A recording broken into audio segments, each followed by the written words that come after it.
நோனிங்கிறது நுணாக்காய் நுணாப்பழம் அப்படின்னு சொல்லக்கூடிய ஒரு பழ வகை. இன்ஃபேக்ட் இதில் இருக்கக்கூடிய ஜெரோனின் அப்படிங்கிற முக்கியமான ஒரு பொருள்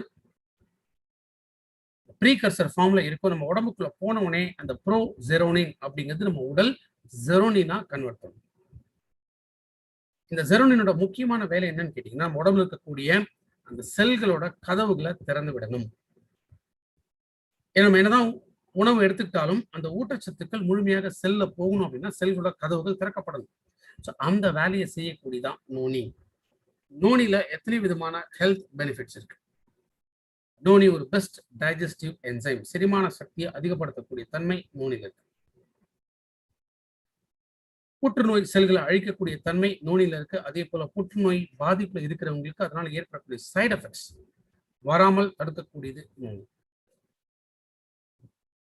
நோனி ஒரு நல்ல கிருமி நாசினி. வயிறு குடல்ல இருக்கக்கூடிய பூச்சிகள், புழுக்கள், கிருமிகள் இதெல்லாமே அழிக்கக்கூடிய சக்தி உண்டு.